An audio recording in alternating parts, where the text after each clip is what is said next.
He does have Stoneforge Mystic plus Umezawa Shite. That, backed up by removal spells to pick apart Ross's defenses, is his best path to victory game 1. Merriam going to start things off here with the Green Sun Zenith. Verdant Catacombs. It will likely get a Forest, but it could get a non-basic, and the Zenith will get a Dryad Arbor. And he's going to go get a Bayou instead. So, wonder if Ross knows what he's playing against. Erik Smith and him familiar with each other. Yeah. Smith a lot of times plays Punishing Jund, but this week I'm going with Esper Deathblade. Not a lot of fanciness in this list. Creature base of 4 Deathbright Shaman, 4 Stoneforge Mystic, 3 True Name Nemesis, 2 Snapcaster Mage, 1 Vendilion Click. And then a lot of the usual suspects. The main deck, Council's Judgment, 1 Spell Pierce. But pretty typical stuff. So Smith just played a Tundra and passed the turn back. Merriam will take a draw here after accelerating on turn 1 with the Green Sun Zenith.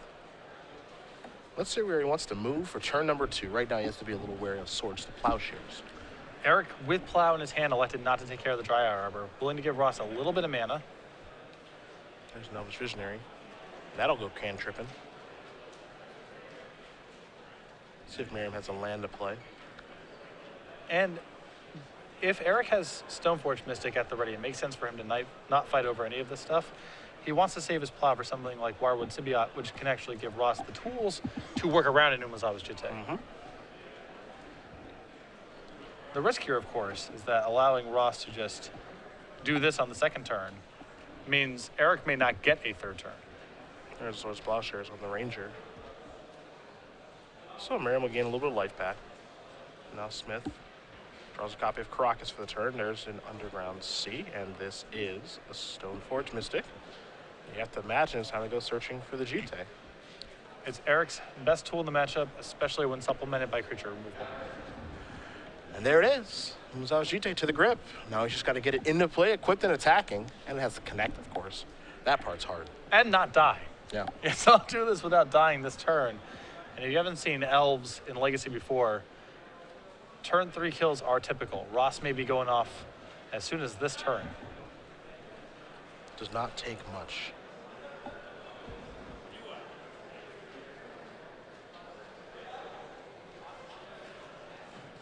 Both players will shuffle each other's deck here before we do move forward. Merriam's third turn is where we are headed, and we'll see what he can put together here. Again, 4 Natural Orders, 2 Crater Hoof Behemoths.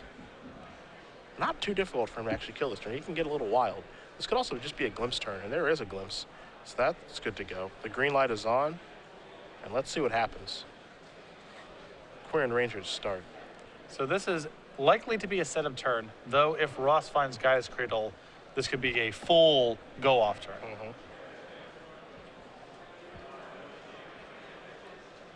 There's a Birchlore Ranger. That'll draw a card as well. That's an important step to give Ross enough mana to go off this turn. Gonna use the Ranger here. Gonna untap the Dryad Arbor. Play a Nettle Sentinel. That'll draw a card. Again, has not played a land yet. Will deploy another Nettle Sentinel. Now it's gonna be a lot of fun. Now, mana is not going to be an issue here. You see, Ross right now can tap his 2 Nettle Sentinels, make 2 green, cast an elf, untap them, and draw a card. So as long as he finds creatures, he's going to be able to keep going. He hasn't played a land yet. So if he's able to find Gaia's Cradle, he can completely go bananas this turn. As it stands, he's still likely to go off this turn. And he is doing a lot of cantripping here. Plays an Elvish Mystic. Here's a single. Deathrite Shaman. That'll draw a card. Again, Merriam has been very careful not to play a land. There is another Quirion Ranger. Draw a card there. He's already used 1 Quirion Ranger. The new one by the Elvish Mystic he has not used just yet. Now he does deploy a land in Bayou, so he's not found a Cradle here.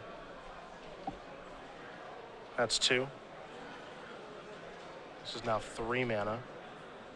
4 Natural Ordor. We'll see what he wants to sacrifice. It's pronounced Ordor. Ordor. He will sacrifice a Quirion Ranger. He's just having a ball. Yeah. Looks like he's actually going to sacrifice the Elvish Mystic. Okay, because that Ranger up top there got swords. So sacrifice the Mystic. Go get a Behemoth. Boom. Well, as far as attackers are concerned, he's got plenty of those. Use the Ranger, pick this up, bring this forward. Hiya!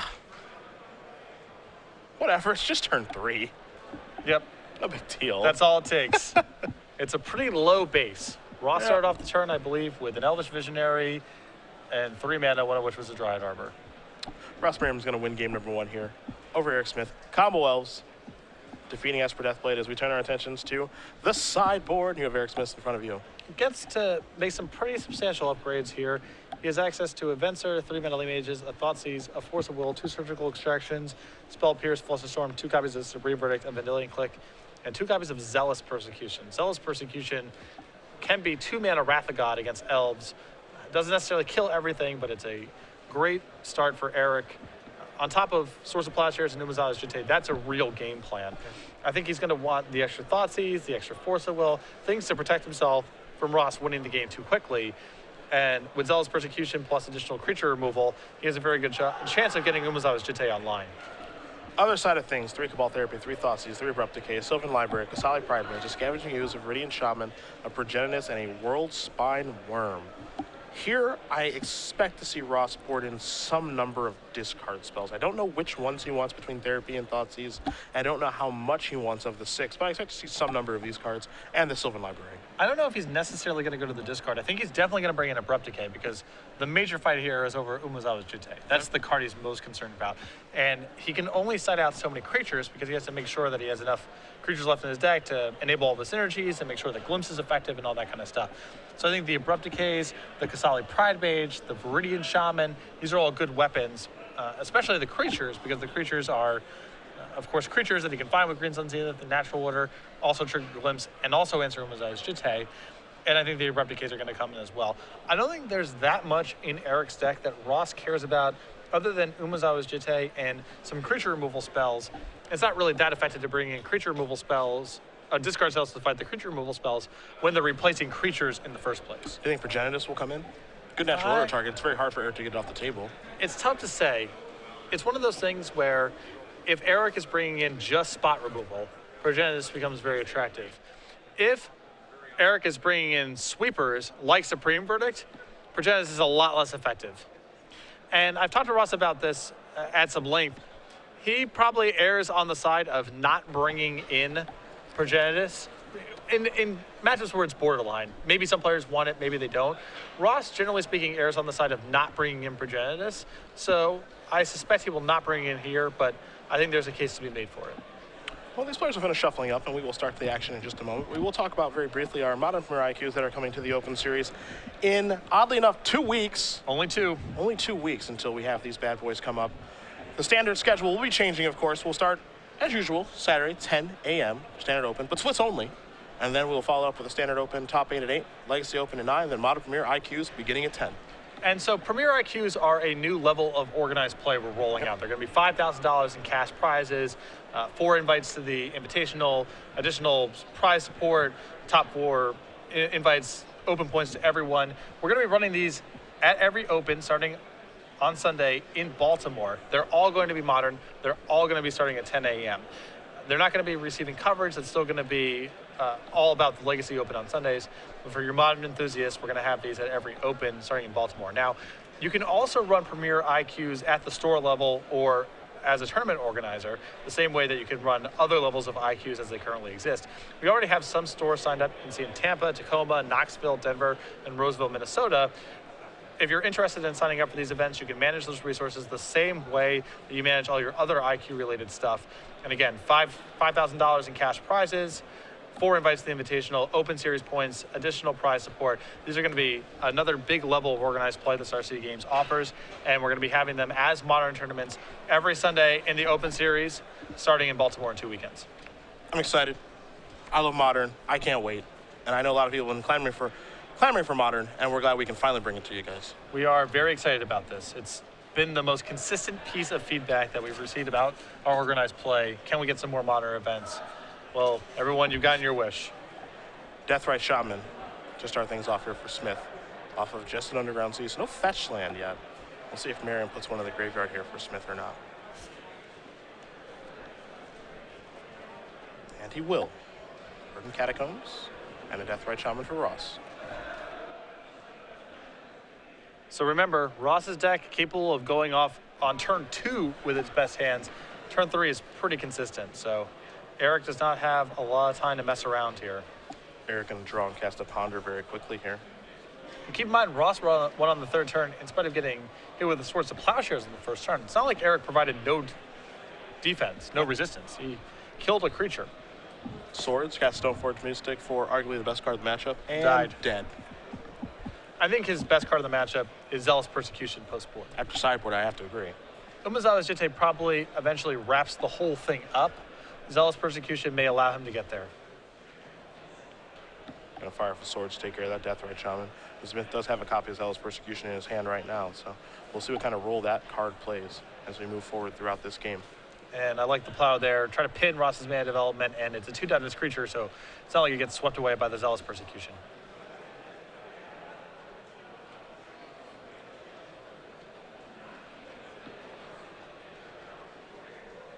Merriam on his 2nd turn, does he have a 2nd land is the big question. One of the things you can do to elves is you can definitely mess with their mana because they rely so heavily on their creatures to provide mana in the opening turns of the game. Yeah. Deathrite Shaman, Green Sun's Answer, Dryad Arbor, Finhorn Elf. Gonna play a Misty Rainforest here. Well, Merriam back down to 19 he goes.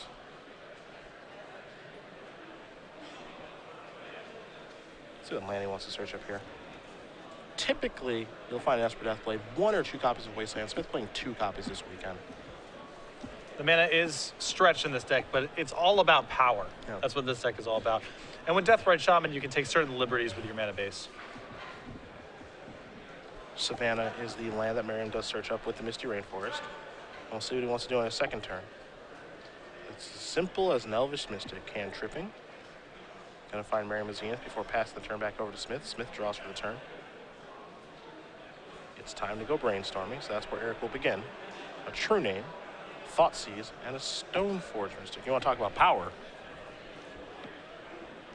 I'm a little surprised to see Erik brainstorm this turn because his hand was so loaded to begin with. I mean, there's almost nothing to set back in this hand. Puts back True Name and Thoughtseize. We'll sacrifice the Marsh Flats. Now he's going to cast Stoneforge Mystic after he does get the land, so he can do a little bit of shortcutting here. The fact that he's found Stoneforge Mystic, though, is very good for him because this is going to compel Ross to develop his board to try to win before Umezawa's Jitte is a factor. Yep. And that's going to play right into the Zealous Persecution. That's a beautiful setup if it does work. Deathrite Shaman providing the acceleration and the mana fixing. And it won't be hard here for Smith to actually get the Jitte in play on the next turn and equipped and attacking on the Stoneforge Mystic due to the Deathrite Shaman. It does it all. Unfortunately, it does. Or fortunately, depending on what side you're on. Well, Ross has one, too. His just got killed, so it's not... Sure, You know, it's a fair fight. This is true. I had forgotten about that. It is so fair, you're right. Well, each player has 4, right? Yeah, Sounds fair to me. It's fair. Yeah, Sounds fair to me. I have no rebuttal.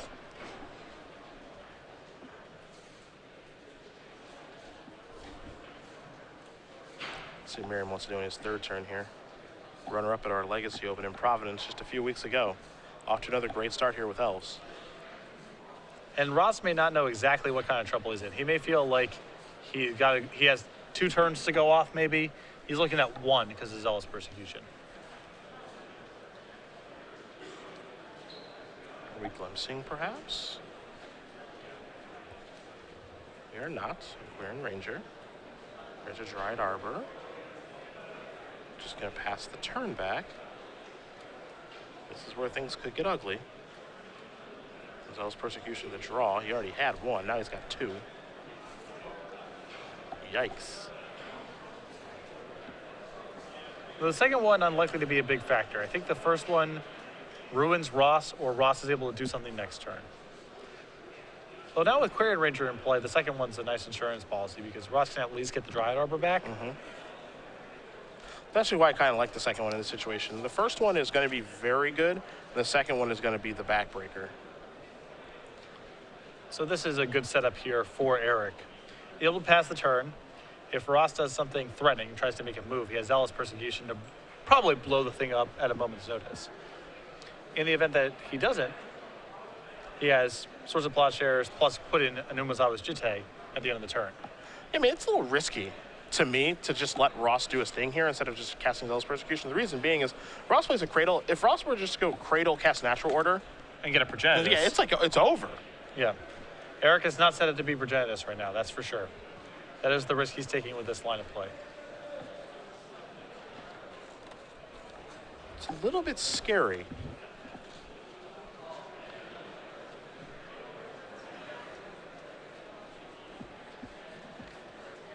So Zenith is going to resolve now. There is a green mana floating.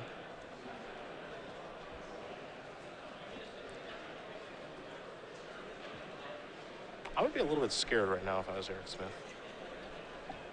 It feels like Erik is trying to squeeze as much as he possibly can out of the Zealous Persecution. He is taking some risks. Triad Arbor will return this. That'll untap that. It's going to come back into play, so now no mana floating.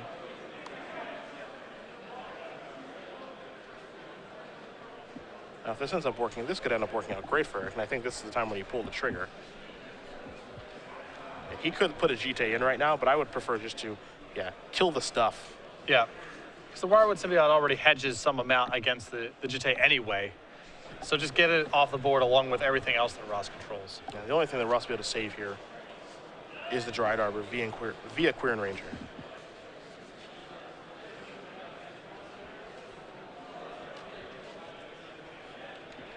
Merriam has a real decision to make here. He does have an Abrupt Decay in his hand. That Abrupt Decay is probably reserved for the GT. I can't imagine anything else he would want to target with it. No.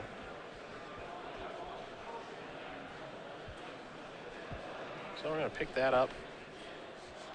These are all going to go to the bin. Our Ross will pass the turn back over to Smith.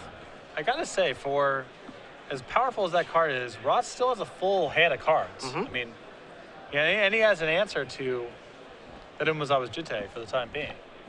What that demonstrates is the power of the Elves deck. It's not going to be one card. Yeah. You know, a lot of people say, all right, I have Umezawa's Jite in my deck, so my matchup's fine. It just doesn't work that way. When Umezawa's Jite is backed up by a lot of cheap disruption or creature removal, other sweepers, then that can be the nail in the coffin. But on its own, Elves is too fast and has too many ways to work around it. Smith draws a Wasteland for the turn. And he's going to fire that off. He's going to go after the Cradle. Had a chance to win an exclusive. Interesting decision there. Had an option to go after a lot of different things. Yeah. Could go after one of the lands. Cradle's not producing any mana at this point anyway, so it's a tough decision there because Cradle is the most powerful land in the deck. Erik can activate Stoneforge Mystic.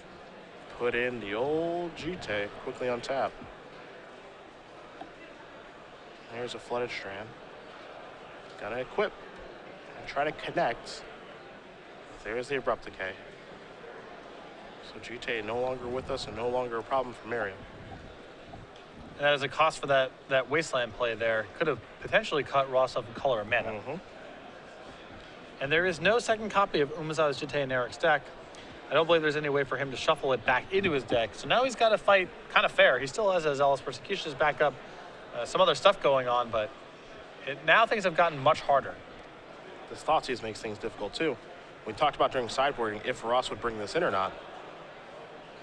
Gonna remove a land, cast a Brainstorm here. Will Smith wants to go hiding a few cards. Swords, Plowshares, Stoneforge Mystic, and then Dillion Click are the cards that are drawn. So Smith will have to put 2 cards back here. See if he wants to hide the Zealous Persecution from Merriam. And make no mistake about it, the cards that Erik Smith is drawing are quite good.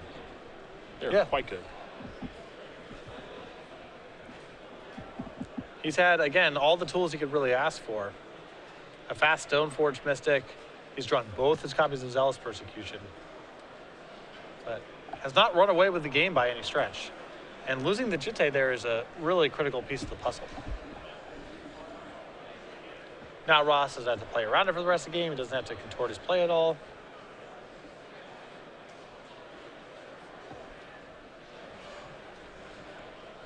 Sword, Stoneforge, and Snapcaster Mage. Those are Merriam does have to choose from here. I can certainly see your argument where discard isn't the best against this deck because what are you supposed to take right now? Yeah. You know?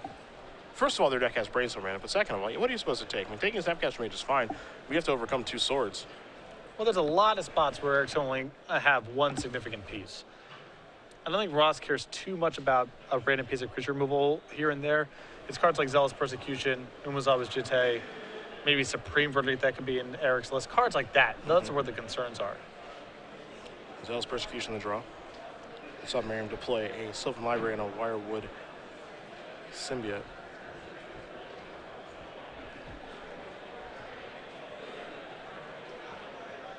Have you seen Ross have Sylvan Library in his sideboard before? This isn't the first time I've seen it. Okay. This It feels like it comes and goes. This is a really good spot for it. I mean, Eric's not really applying any pressure. He's trying to control the game.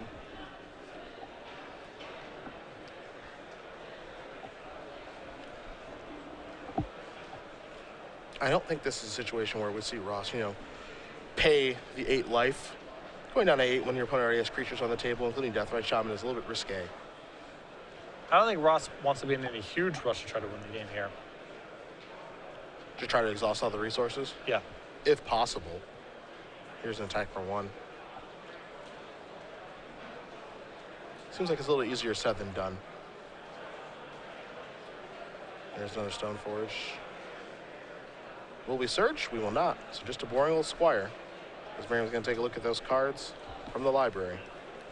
That means that Eric, did he draw the Batter Skull, or has he just I boarded think that's it out? boarded out. Most likely. It's way too slow in this matchup. He still needs to keep in all 4 of his Stoneforges because getting Umazawa Jitte in the first place is the best thing he can be doing. Yep. But the next couple copies become a lot worse, especially with Ross having ways to fight over the Jitte.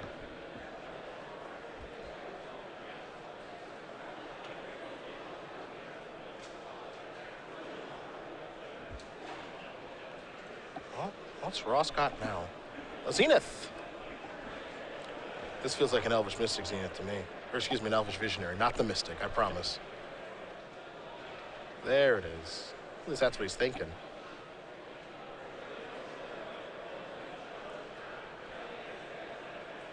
Yep. We've seen this song and dance from Elves before. Yeah, game 1, Ross, pretty uncontested, was able to be really explosive. He's facing a lot more resistance post board, and so he's slowing down and trying to outlast Eric's resistance.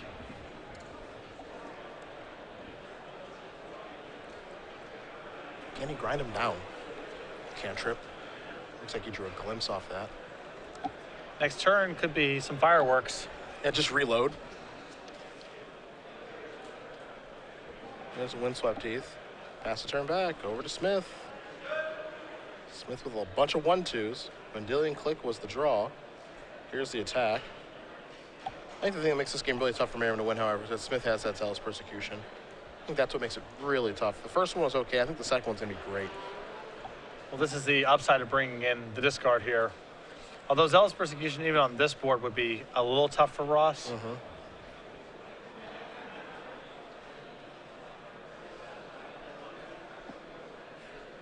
He can still potentially get out of his hand preemptively and then go to work. Vendilion Click. Well, Erik is putting the shields down here in terms of Zealous Persecution. This is true. We're also setting up a big tournament glimpse. And down comes the cards. Sentinel Sentinel, Wirewood Symbiote, a Heritage Druid, a Cradle, and a Glimpse. I'm assuming that Glimpse will be going to the bottom here. Yeah.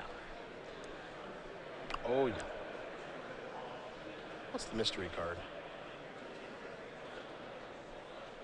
It sure would be something if it was another Glimpse. Well, I think the fact that Ross did not pay... No, I guess he couldn't pay the 4 life at the time because the Deathrite Shaman was active. So it's time to go Wirewooding again. Gonna use that to untap the Dryad Arbor, bring back the Elvish Visionary, and recast the Elvish Visionary. So can trip in. I believe he's just drawn Natural Order. Yep. And the Progenitus plan, however, even if he doesn't have it in his deck, is too slow now.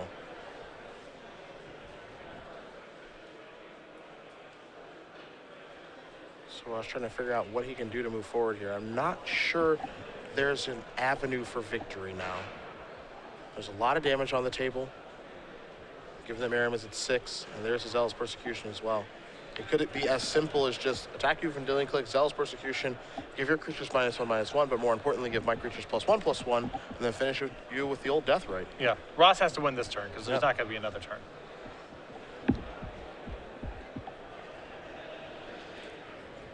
Now, can he do it? That's a different question entirely.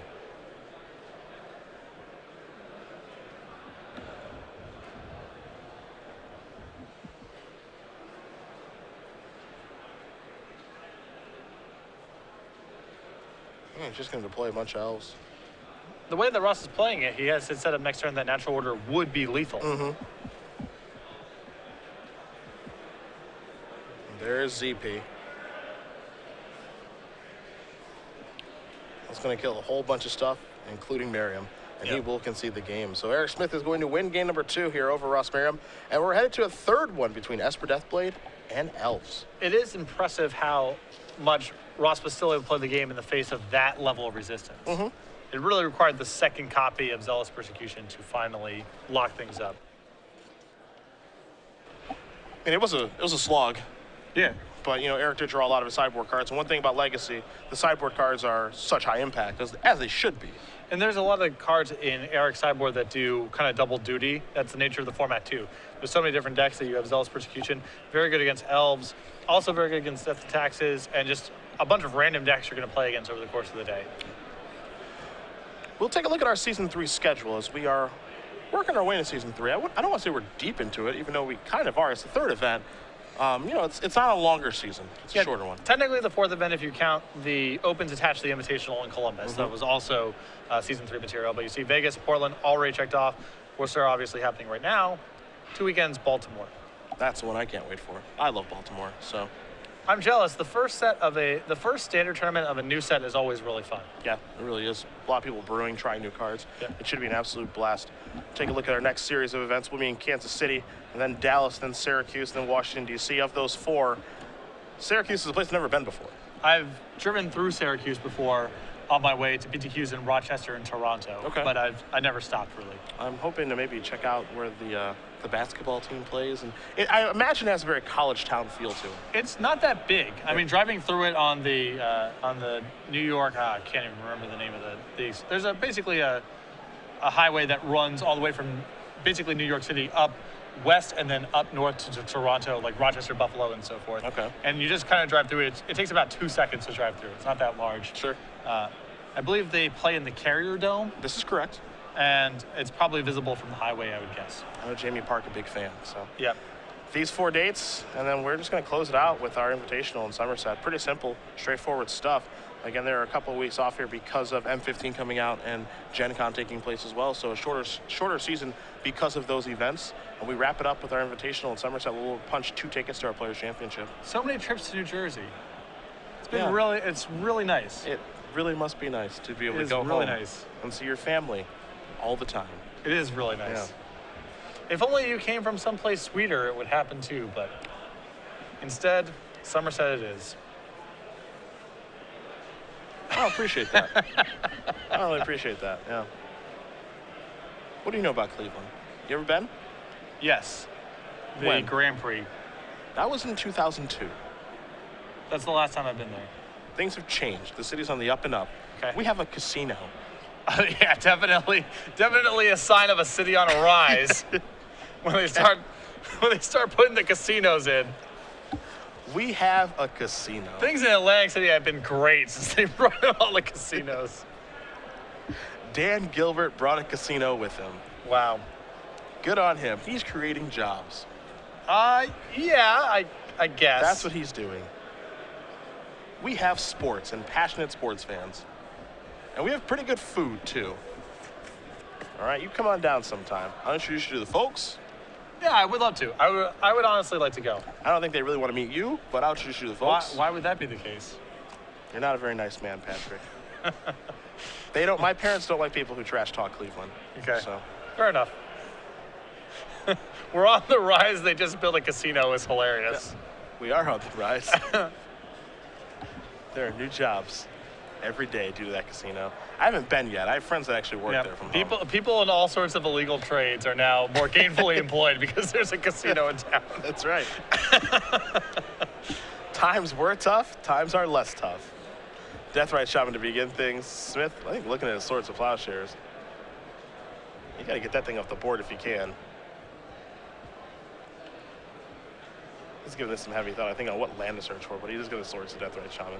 Card's just too powerful to leave in play. I'm sure Erik wants to save this for something like Wirewood Symbiote, maybe something else that can fight over Umezawa's Jitte. But you just can't let Ross get that much mana. We saw what happened in game 1, where Ross went turn 1, Zenith for 0, go get a Dryad Arbor. Had 3 mana on turn 2, developed his board, and then killed on the third turn. So you just gotta get rid of that thing. Can't mess around. No, it's just too good. Just as straightforward as that sounds. And the other thing is Smith had a Deathrite Shaman of his own. I think that's what he was considering playing, but Deathrite's too good, especially from Elves when they're on the play. Giving him more mana, can't do that. I think maybe Erik would have played his own Deathrite if he had Force of Will, but Ross is capable of winning this turn with that mana creature, so. Depending on the draw and how things go, it's certainly possible. Can't get too fancy.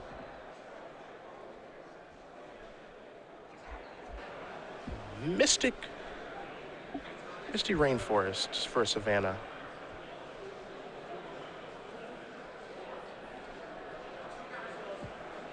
An Elvish Visionary.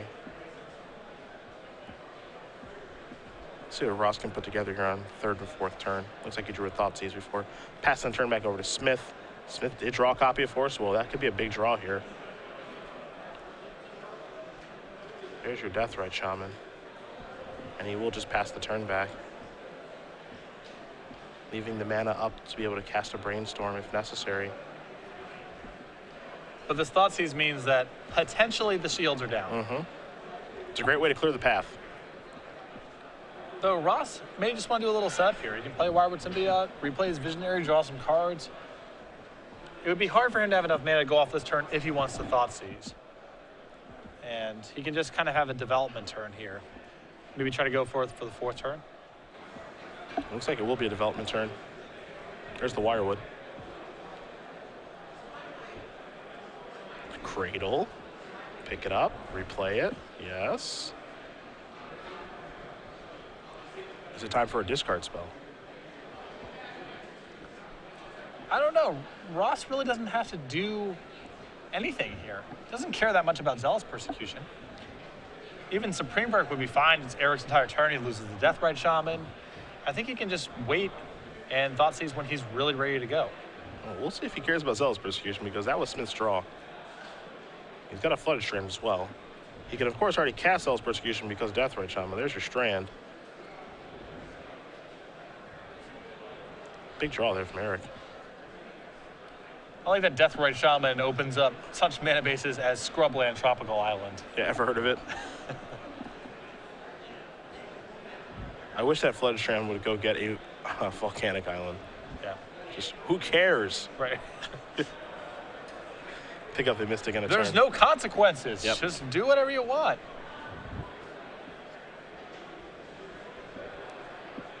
Now he's going to fire for Thoughtseize. I think Smith's going to go hiding with a Brainstorm, but I think if you're Ross, you're really happy about this. 2 and 3. Vendilion Click, Thoughtseize, and Underground Sea are the cards ever drawn. And Ross gave him a little look, too, with that Thoughtseize. Like, we're about to see what's about to happen, and you might die. I don't think this is a small turn for Ross. I think this is a big turn. Again, I don't think he's casting Thoughtseize unless he's trying to win the game right away, or maybe doing something that makes him really concerned about Zealous Persecution.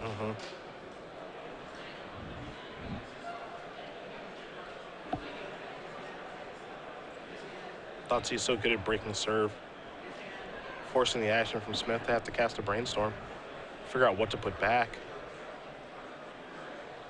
Let's look at the draw there actually for Smith. There's a Supreme Verdict in there. So a couple cards go back.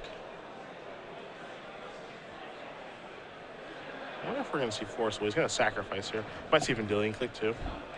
Vendilion Click is a good proactive response here, because if Ross is doing this to clear the way for a glimpse, this is a good window.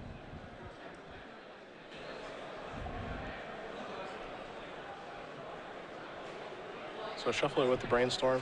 Yeah, this feels like a Vendilion to me. And there it is. There's the grip.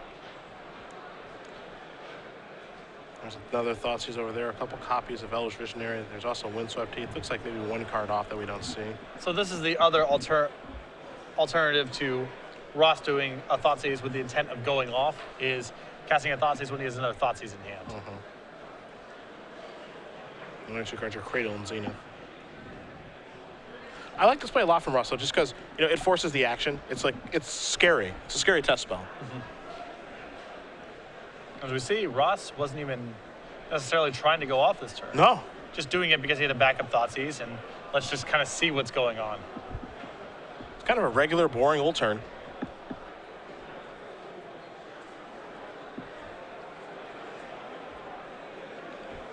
See if Smith wants to take anything here. I think that's a big question. Zenith is very powerful. Thoughtseize is very powerful. When the opponent has two Visionaries, I don't think you want to take one of those. It's also dangerous just to give Ross looks at any new cards, because if any of them are glimpse, you may not get another turn.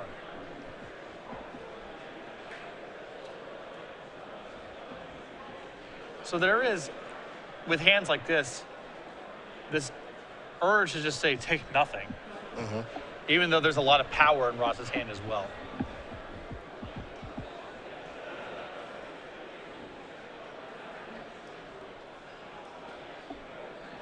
There goes the Thoughtseize.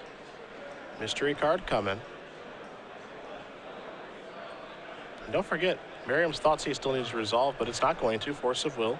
Rune Tree Nemesis will take care of that.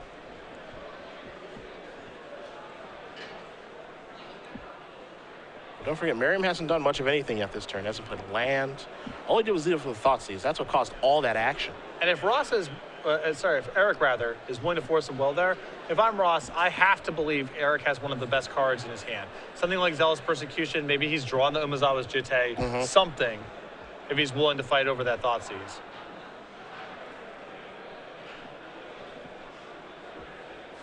Merriam sacrifices a Windswept Teeth, go get a Bayou. Goes down to 18 in the process. Let's see what our follow-up play is going to be.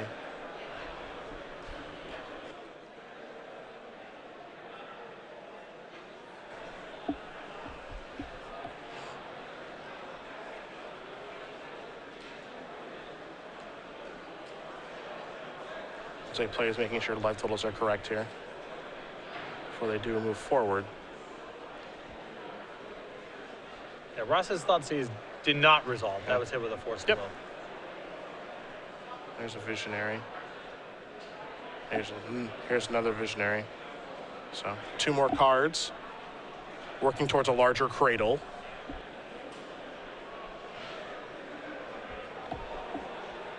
This is why, it's not enough just to have a couple removal spells. You need to be pressuring Ross in some other way. Threatening to block him out of the game. Attacking his life total, something. And the way that Ross is developing here is pretty Zealous Persecution proof. I mean, it matters, but he has stuff left over. He's got a full hand of cards here, a lot of mana to work with. He gets to return an Elvish Visionary if it comes to it. I think Smith is going to fire off his Thoughtseize. And we know this is resolving, so. Merriam didn't really find all that much. Oh boy, he drew the Progenitus. There's also a Zenith, a Deathrite Shaman, Misty Rainforest, and a Cradle. I'll tell you, the hit rate on people drawing Progenitus when playing Elves, when they're on camera, is so high. I have seen a lot more Progenitus in hand than I've seen in play lately. Yeah, it's crazy. Merriam going to pick up his Elvish Visionary on the end of turn. He's got the card drawing engine online.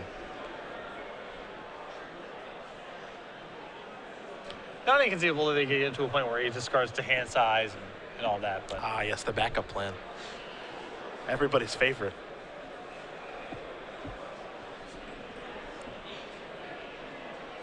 Maybe a discard spell here? Let's see. Deathrite Shaman. 4 mana. Cradle. 8. Natural Order. Sacrifice this. Oh. And how much does Zealous Persecution do here? Unfortunately, I don't think Smith has one. I think it's card of Supreme Verdict. I'm not positive. See, Thoughtseize. A couple of cards drawn here.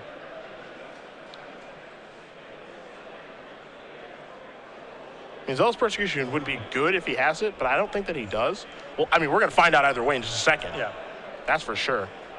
I really like watching this in action because if you look at Erik's deck list, he has a lot of cards that are, quote, good against elves, unquote.